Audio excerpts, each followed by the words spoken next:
said, in this globally acclaimed and globally renowned ideation house, where contemporary issues are debated and discussed.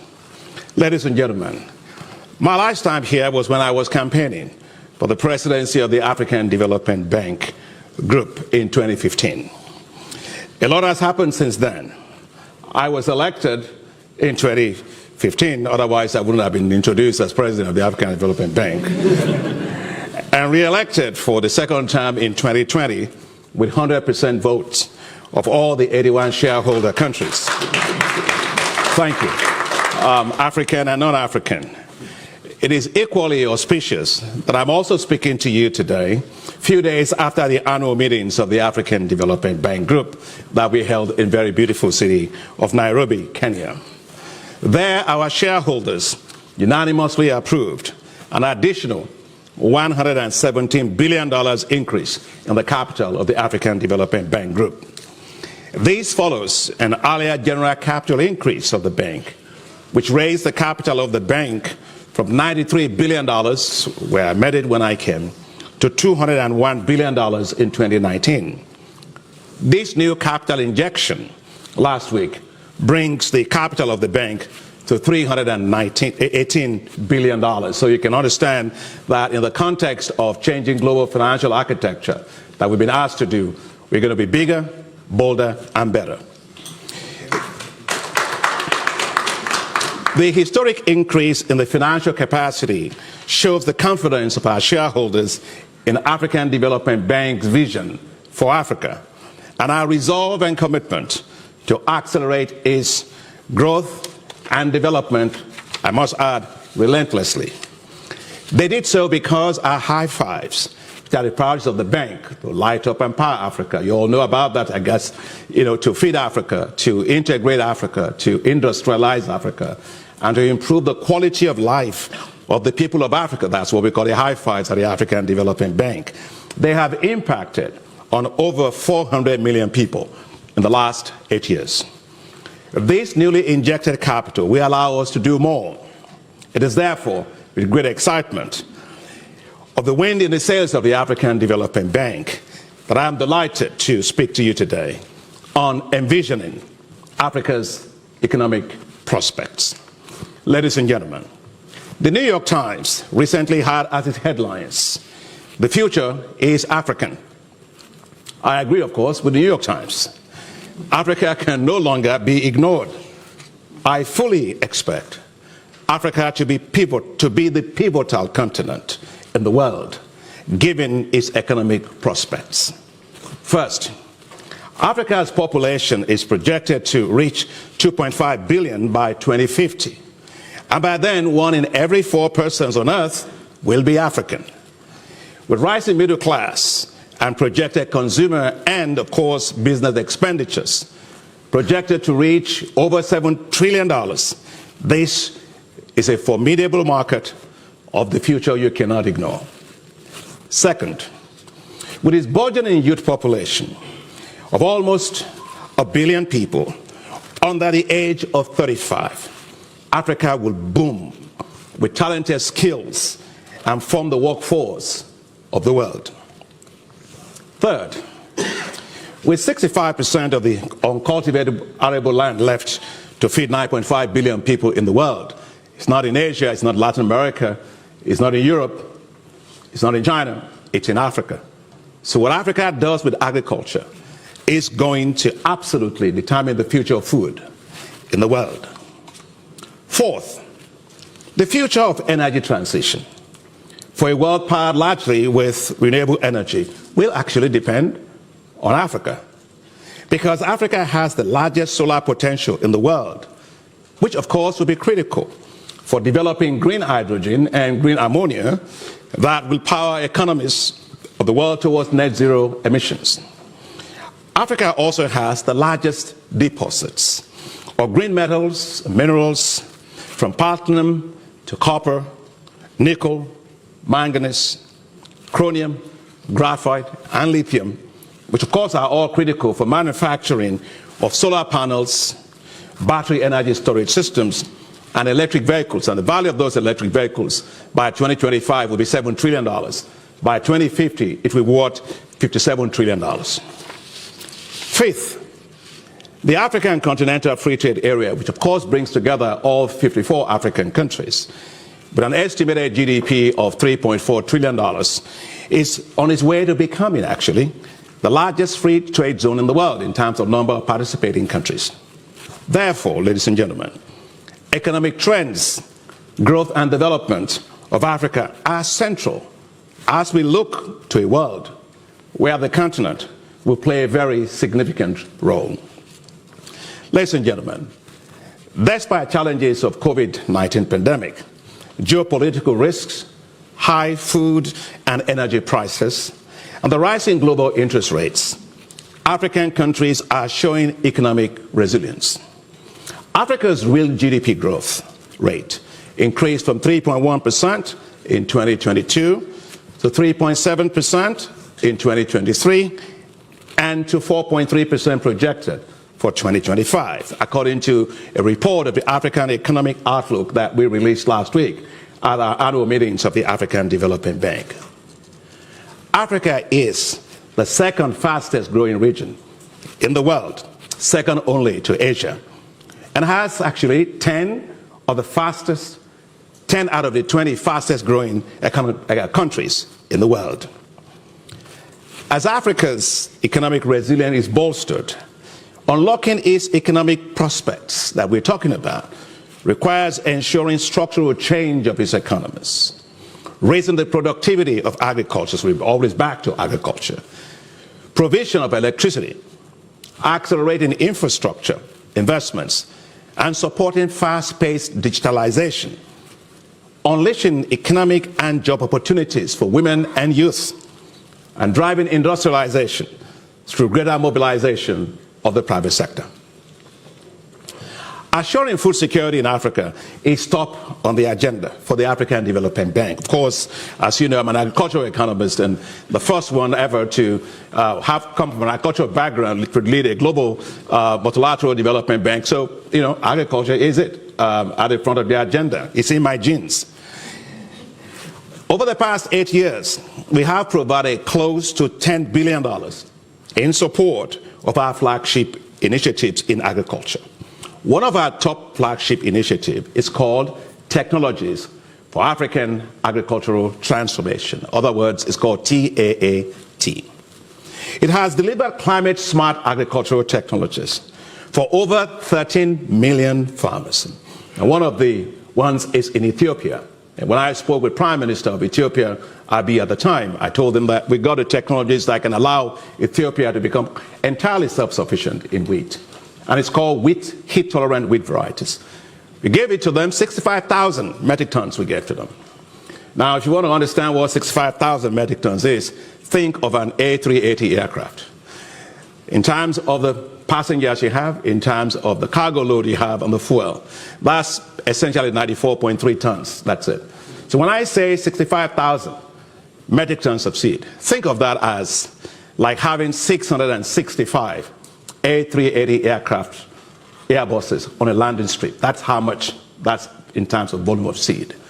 They started and they grew it on 5,000 hectares in 2018. Last year, they grew it on 2.2 million hectares. In less than 4 years, Ethiopia became 100% self-sufficient in wheat. That's a record. And so if you can do that in Ethiopia, there's no doubt in my mind that we can do it absolutely everywhere.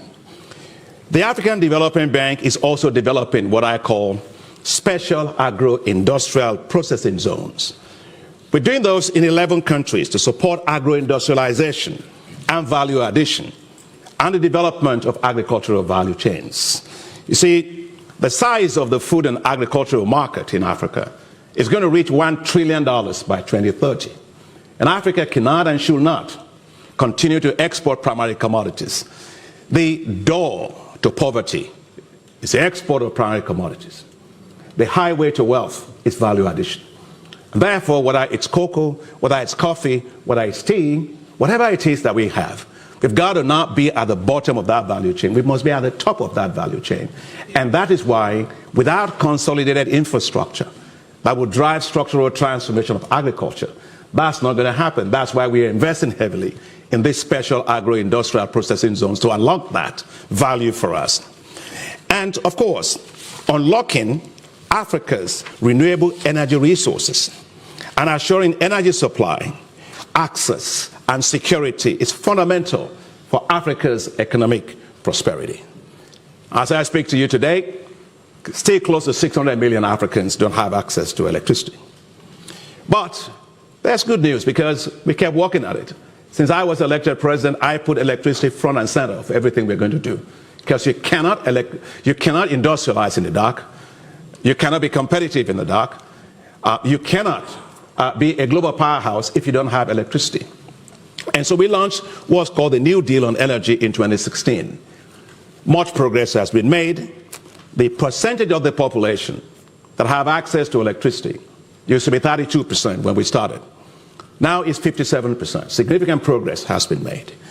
But we need to turn the power of the light. God loves Africa so much. We got so much sunshine. In fact, when I came here, I was just coming from Goldman Sachs, and they were telling me that I brought a lot of sunshine. And I said, well, look, we can turn sunlight into a tradable commodity and sell it literally around the world.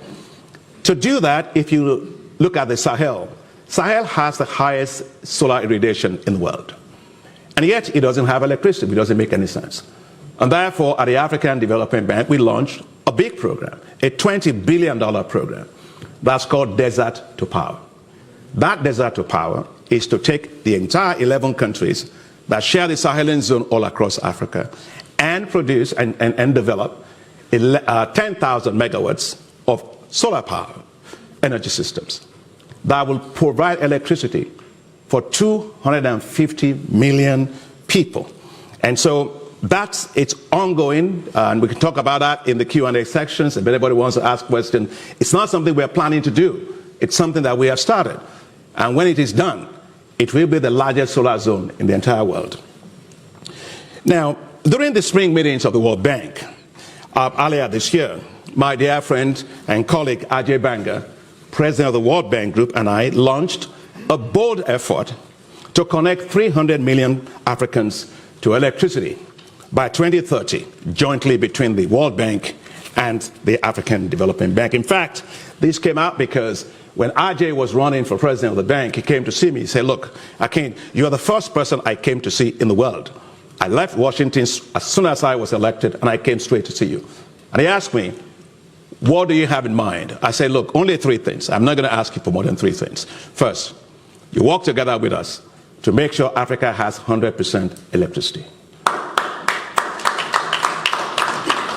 Second, you work with us to make sure Africa feeds itself and unlocks its agricultural potential, because that's going to give us really equitable economic growth with millions of people out of poverty. And third, work with us to make sure that our young people have skills, entrepreneurship, and also the jobs that they need to thrive on our continent. So the first thing that and Ajay is probably going to be listening to me, so he knows that this is just the first one. My second one is coming, and the third one is coming, but he's a great guy. So we launched that, and we're working on it to be able to deliver it. And by the way, we're going to have an energy summit this year that will actually drive that agenda all across Africa. It's phenomenal. We've never seen that before. And that's a different way in which we work now today as global financial institutions.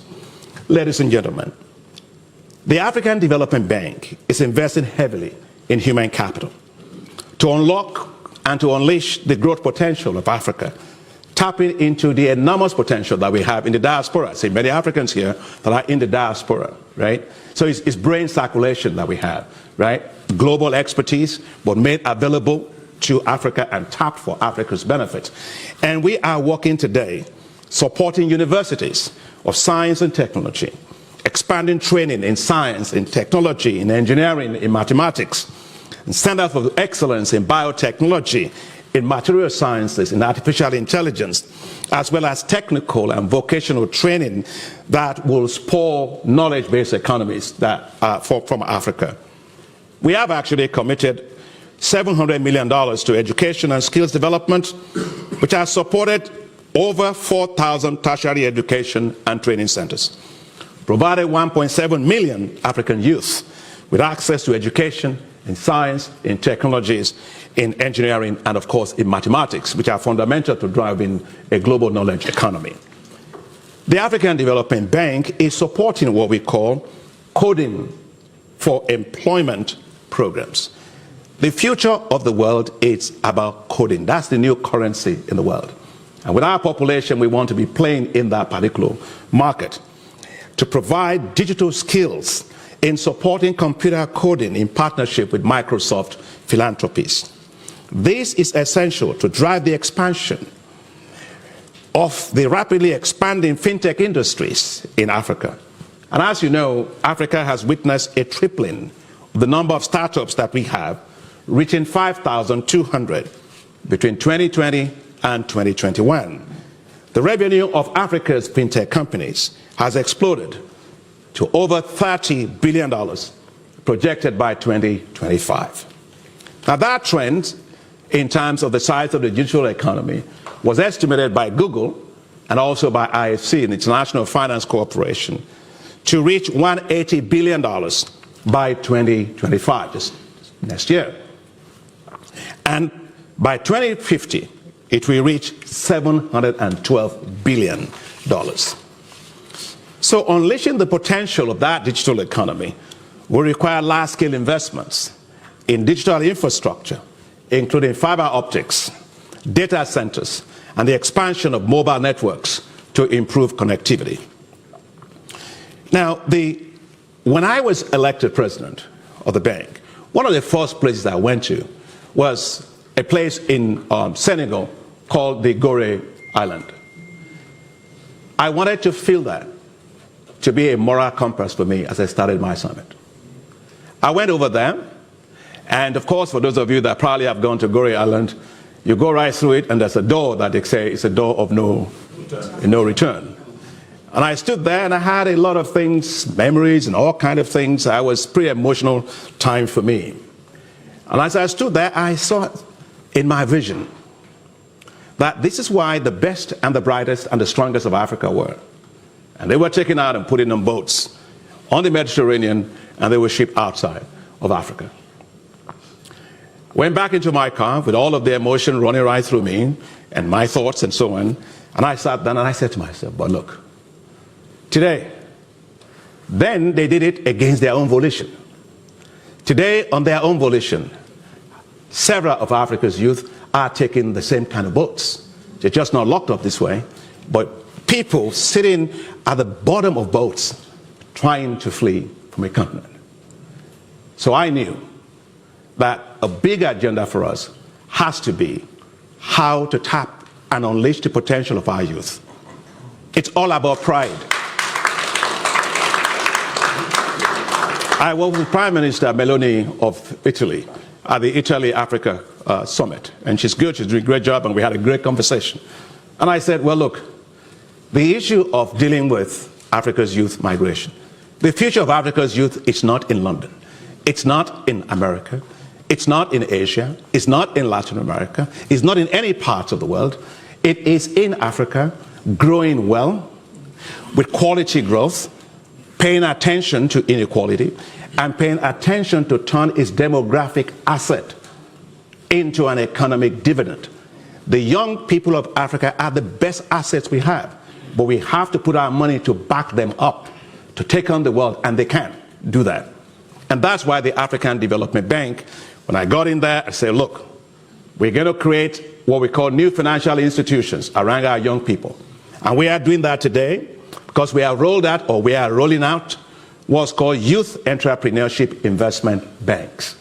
They are new financial institutions whose whole focus, take the skills, take the entrepreneurship, take the brain power of our young people, help them to turn into great businesses, and put the wind of financial capital behind them. They are not different from anybody around the world. Take a risk for them. And so we got 2 of those already approved by our board, and several of them are on the way. We had for Liberia $16 million, Ethiopia $32 million, with several more, as I said, in the pipeline. And Vice President Solomon Quenyo is right here, and he's my Vice President in charge of that operation. We are also focusing on women. Women run Africa, actually, let me tell you that.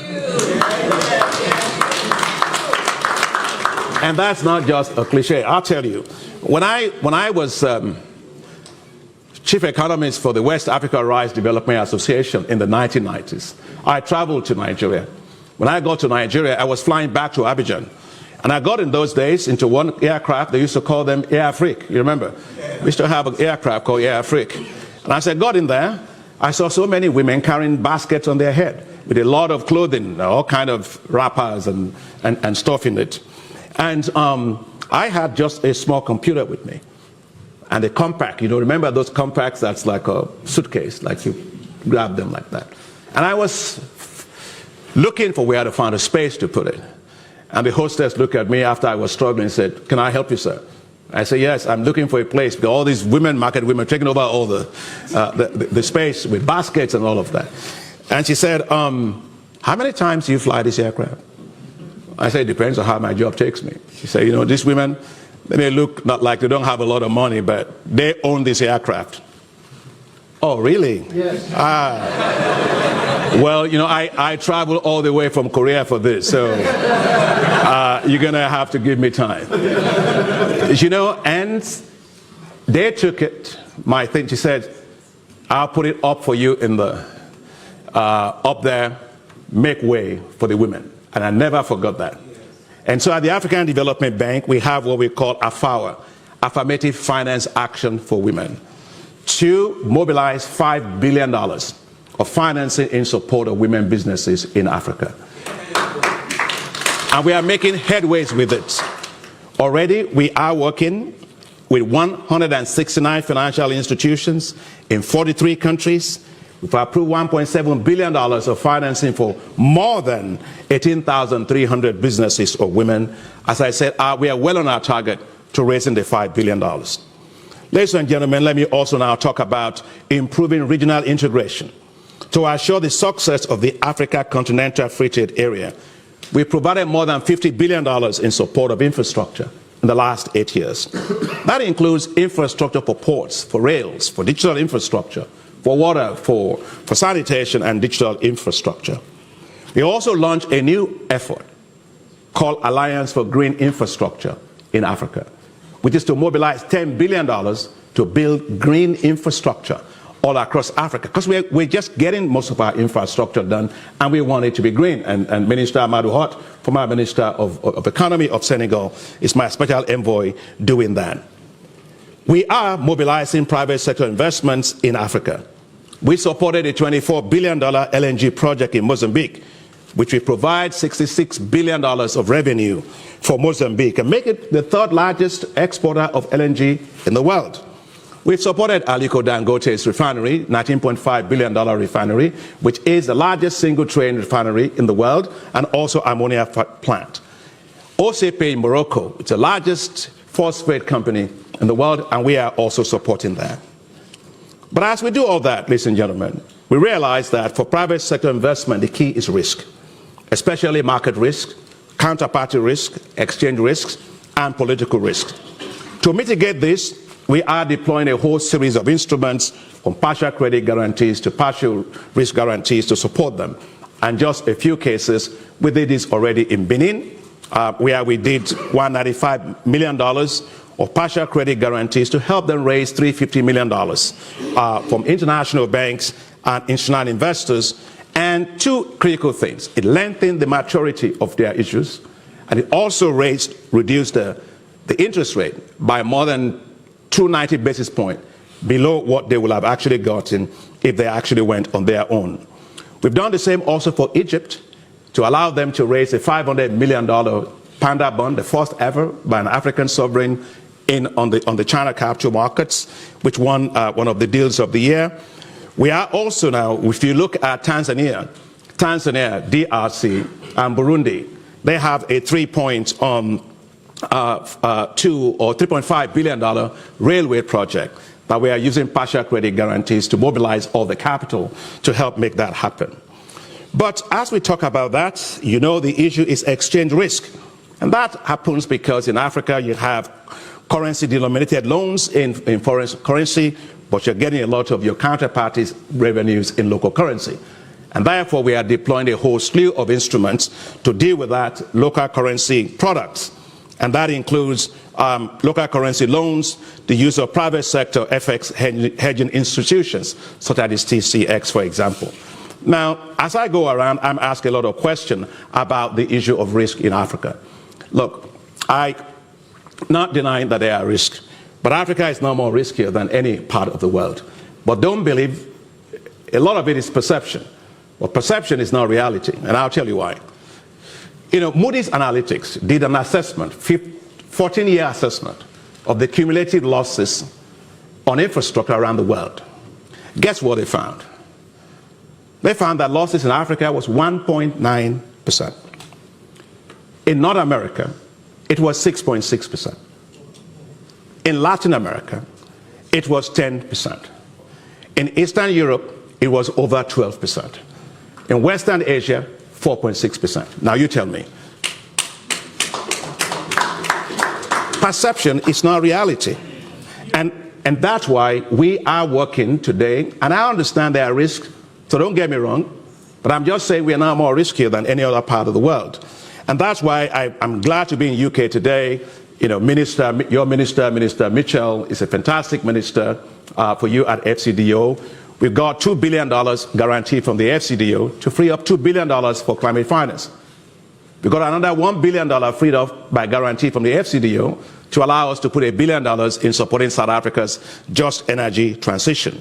And for those of you that have been to the Africa Investment Forum, which we brought together investors to Africa, in the last 5 years that we've done it, we've mobilized well over $180 billion of investment interest to Africa. Does that sound to you like a continent that doesn't have a lot of opportunities? No. It tells you the opportunities are limitless. We just have to manage the risk. When I go around, people say, well, Africa has risk. I say, my job is not to market Africa's risks or Africa's challenges. My job is to market Africa's opportunities and manage its risks. It's a risk-return world, and Africa is no different. Now, let me say that as we look at the economic prospects, they are strong. But as I close, I want to say they will require overcoming some significant headwinds. One of it is climate change. Climate change is buffeting Africa. We lose $7 to $50 billion a year from climate change. That will rise to roughly $50 billion by 2030. But we get only 3% in terms of climate finance. We get $30 billion. The need is $277 billion. But we at the bank, we are doing more about that for ourselves. When I was elected president, we put in 9% of all of our financing into climate. Today, we are putting 55% of all our financing into climate. And we also have launched what is called the Africa Adaptation Acceleration Program, or AAAP. It's the largest adaptation program in the world. It's $25 billion for the Global Center on Adaptation. The second headwind is debt. We have, of course, 22 countries at high risk of debt distress. And this is because concessional financing has declined globally. And this year, debt service payments by African countries will be $74 billion. And that is up from $17 billion in 2010. So, ladies and gentlemen, as we are passionate about the vision and the potential of Africa, we have to do the following to be able to make sure Africa gets the resources to achieve that target. Action is needed in 5 areas. First, the G20 Common Framework, which is the bilateral and multilateral part to do this, must work faster for Africa. We can't afford to have a lost decade like we had during the multilateral debt relief initiative or the issue we had in the 1990s. Second, the global financial architecture needs to deliver greater concessional financing for Africa. And we have a tool for that. That's called African Development Fund. We are going to be going for our 17th replenishment of that fund. IDA of the World Bank is on its 24th replenishment of that. We want to make sure that we get more of concessional financing, so countries are not going to the capital markets at very high rate, commercial rate, to do development. You can't do development at commercial rate. Third, we have to make sure that the global financing system delivers more for Africa and avoid economic divergences that are coming about because of slow economic recovery of Africa from COVID. COVID went away, yes. People have long COVID, but we had long fiscal COVID in Africa today. And therefore, if you take a look at how much capital financing was given to deal with COVID by developed countries, $19 trillion it was. 19% of the global GDP.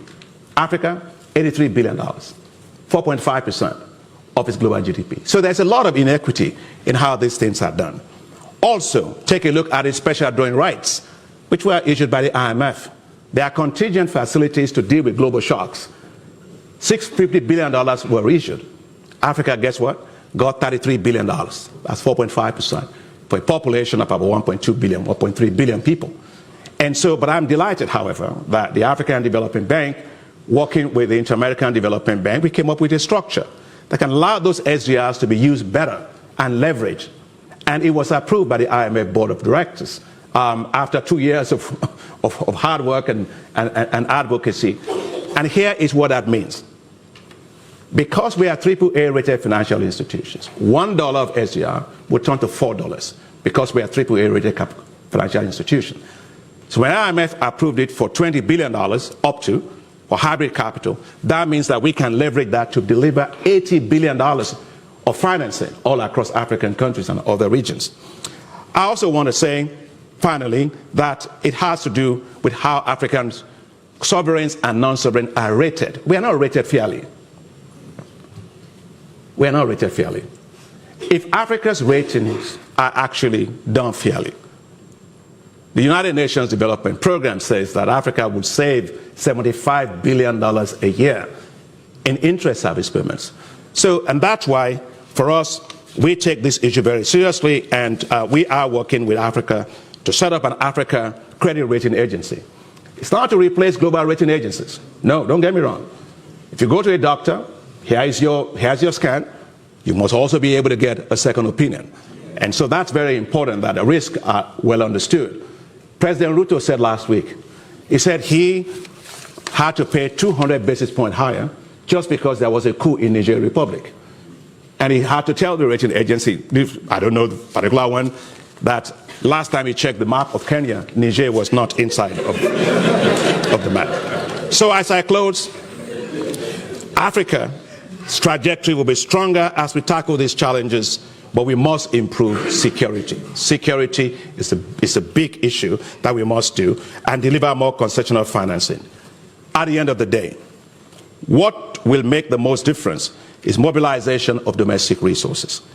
It will require strong macroeconomic and fiscal management, expanding tax resources, tax revenues, reducing corruption and illicit capital flows, improving fiscal management, financial management, and unlocking the huge potential of our natural capital assets, which is more than $6.8 trillion. Ladies and gentlemen, the Africa we want is within reach. We can see it. It's within reach. We are making good progress, and we're in the right direction. With strong political will, and maybe stronger political will, global partnerships and regional cooperation, Africa will emerge as the pivotal continent. An Africa critical for the future of the world. An Africa thriving, peaceful, and prosperous. It's a vision Africa deserves. It's a vision we must do all to achieve. Thank you very much.